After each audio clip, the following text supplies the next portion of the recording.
When you think of U.S. federal agencies whose employees are regularly armed, the FBI, Secret Service, or Department of Homeland Security come to mind. But the Inflation Reduction Act, which passed the Senate and now requires a vote in the House, could see more guns going to the IRS. About $80 billion is going to the IRS for increased enforcement, operational improvements, customer service, and modernizing the agency's antiquated computer systems. The biggest chunk of the money, $45.6 billion, will be for increased enforcement, which is a main goal of Democrats after years of shrinking IRS staff and less audit and collection activity.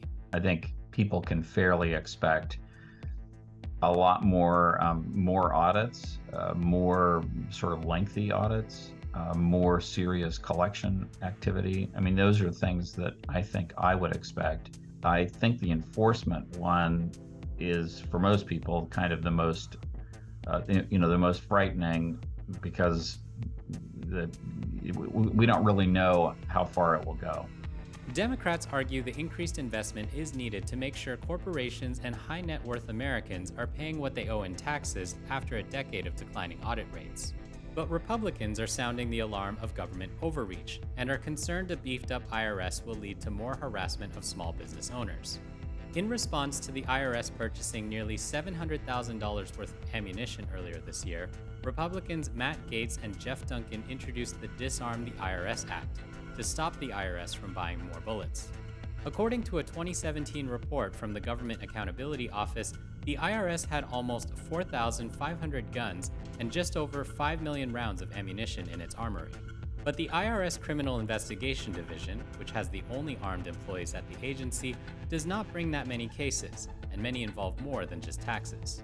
A lot of those kinds of circumstances can be from not somebody's poorly done tax return or honest mistakes or even aggressive tax planning, but rather from sort of obstructive behavior, which the IRS I think rightly hates. When somebody's getting audited and lies to the IRS, or is getting audited and or maybe it's a collection matter, owes a lot of money to the IRS, but starts making kind of a shell game, transferring assets to their brother, setting up a foreign company to hide assets. Those kinds of things can clearly be criminal. Still, the proposed increase, which averages out to about $8.9 billion a year, is a big boost for an agency whose current annual budget is just $12.6 billion. This likely means more interactions between the American public and tax collectors in the near future. We want the system to work well, but on the other hand, anyone, all of us file tax returns, and everyone hopes that their tax return is not the one that's examined. And if it is examined, you hope that it's sort of a simple query and not something that becomes really protracted and that you might characterize as a witch hunt.